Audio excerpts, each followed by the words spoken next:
बिस्मिल्लाहिर्रहमानिर्रहीम। Welcome back to my channel. मैं उम्मीद करता हूं कि आप बिल्कुल खैरियत से होंगे। अल्लाह ताला आपकर मुझे ढेरों खुशियों से नवाजे। आज के मेरे दो टॉपिक हैं, आप लोगों के लिए गुड न्यूज़ है। उसके लिए इस सुनने से पहले सबसे पहले आप जो है ना मेरे चैनल पे अगर नए हैं तो इसको लाइक कीजिएगा, सब्सक्राइब कीजिएगा और शेयर लाजमी कीजिएगा ताकि बहुत से लोग इससे फ़ायदा हासिल कर सकें। तो आज की मेरी दो गुड न्यूज़ ये हैं, दो टॉपिक हैं कि सबसे पहले एफबीआई ने अपने सॉफ्टवेयर में अमेंडमेंट की हैं, लेकिन उससे पहले मैं आपको ये बताऊंगा कि लास्ट मंथ में इन्होंने फिर से जो एफिडेविट वाली ऑप्शन जो है ना एक्टिव कर दी थी, जिसकी बेस के ऊपर आपकी रिटर्न बिल्कुल नहीं जा सकती थी। अब इन्होंने आईआरआईएस में बोर्ड की तरफ से इनको ऑर्डर हुए हैं कि आप अब इस मंथ भी इनका एफिडेविट के बगैर रिटर्न हम लोग सबमिट कर सकते हैं, अदरवाइज उसके बगैर रिटर्न जा ही नहीं रही थी। देखें, इस एफिडेविट के अंदर इन्होंने बहुत ऐसी लीगलाइज चीजें एंटर की हुई थी कि जो टैक्स पेयर है ना उसको साइन करते हुए, उसको थंब करते हुए, उसको स्टैम्प करते हुए काफी जो है ना वो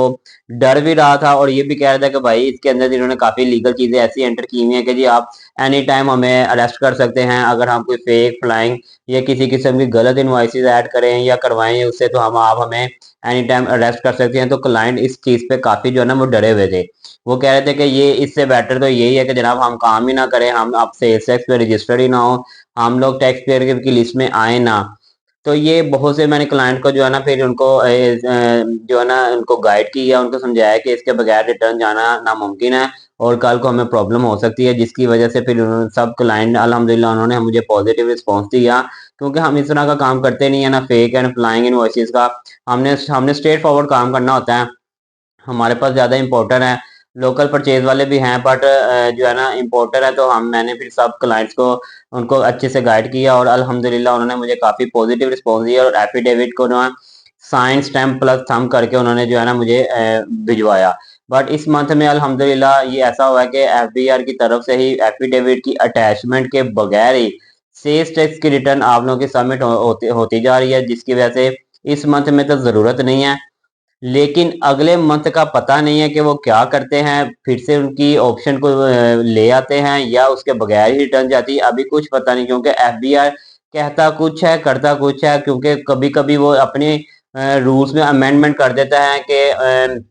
जैसे लास्ट मंथ में सेल टैक्स की रिटर्न एफिडेविट के बगैर बिल्कुल नहीं जा रही थी और इस बार तो उन्होंने एफिडेविट के बगैर रिटर्न की ऑप्शन दे दी है और वो फाइल हो रही है। सेकंड, आप लोगों के लिए गुड न्यूज़ ये है कि देखिए पहले होता था कि हम जो है ना एफबीआर में इनकम टैक्स या सेल्स टैक्स या पीओएस पॉइंट ऑफ सेल जिसको बोलते हैं, उसका चालान बनाने के लिए e dot F B R में लॉगिन पासवर्ड करते थे, वहां पर जाके उसका चालान बनाते थे। काफी हर्डल्स आती थी, स्ट्रगल आती थी, बात e dot F B R चलता भी नहीं था। तो अब इन्होंने एक नई अमेंडमेंट कर दी है कि आईआरआईएस के अंदर ही ई एफबीआर डाल दिया है, ई पोर्टल, यानी कि उसी में ही आपने अपना income tax, sales tax, POS कोई भी चलाना ना आपने वहां पर जनरेट करना, हमें अलग से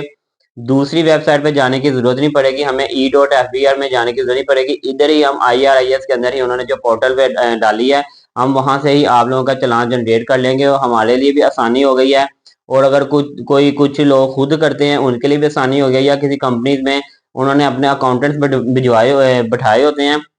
तो उनके लिए भी आसानियां हो गई हैं कि बजाय वो अलग दूसरी वेबसाइट पे जाते थे, फिर वो अपने टैक्स कंसल्टेंट्स को कॉल्स करते थे कि जनाब ये अब हमने चालान कहाँ से बनाना है, तो उनके लिए भी आसानी हो गई और ऑटोमेटिकली हमारे लिए भी आसानी हो गई और टाइम की बचत हो गया। सबसे जो मेन इंपॉर्टेंट है कि हम दूसरी वेबसाइट से जाने से बेटर है कि हम यहाँ पर ही उनका चालान जनरेट कर लिया करेंगे। इनकम टैक्स रिटर्न के अंदर इन्होंने ये ऑप्शन डाली हुई थी कि जैसे इनकम टैक्स रिटर्न हम लोग बनाते थे, नीचे प्रिपेयरिंग में पीएसआईडी उन्होंने दिया होता था, हम उसको क्लिक करते थे, वो चालान जनरेट हो जाता।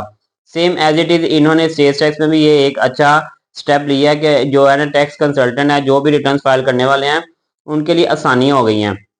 तो ये आप लोगों के लिए दो गुड न्यूज थी। एफिडेविट की तो रियल गुड न्यूज है, क्योंकि बहुत से लोग घबराए हुए थे और साइन कर भी नहीं रहे थे, क्योंकि उसमें उन्होंने शीक्स ऐसी डाली हुई थी, कानून के मुताबिक ऐसी दफात लगाई हुई थी कि जनाब वो साइन करते हुए, स्टैम्प करते हुए, थंब करते हुए डर रहे थे कि ये क्या है, ये हमने तो नहीं ऐसा करना, नहीं रिटर्न जाती तो ना जाए, हमने ये वो फलान इस तरह। और लास्ट पे मैं आप लोगों को यही कहूंगा कि बायोमेट्रिक का इशू अभी तक रिजॉल्व नहीं हुआ, same as it is pending पड़ा हुआ है और काफी लोगों की रिटर्न पेंडिंग भी पड़ी हुई है और हर्डल्स भी आ रही है लोगों को और हमें भी प्रॉब्लम आ रही है कि पता नहीं अब उनका क्या बनेगा। हम हालांकि मैं डेली एफबीआर जा रहा हूँ इनकी इंफॉर्मेशन लेने के लिए कि भाई इसके मुताबिक हमें कोई अल्टरनेटिव सोल्यूशन निकालें, बट अभी तक स्टिल नो रिस्पॉन्स है। इसके अकॉर्डिंग वो कह रहे हैं कि हमने बोर्ड को भिजवाई है, बोर्ड ने ये डिसीजन लेना है, बोर्ड की तरफ से अभी तक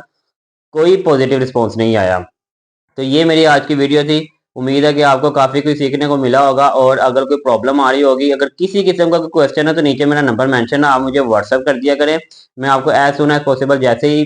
फ्री हुआ करूँगा तो मैं आपको रिप्लाई कर दिया करूँगा। अब इंशाल्लाह ताला मिलेंगे नेक्स्ट वीडियो पे नए टॉपिक के साथ, नई वीडियो के साथ। तब तक के लिए अपना ख्याल रखिएगा। Thanks for watching. अल्लाह हाफिज़।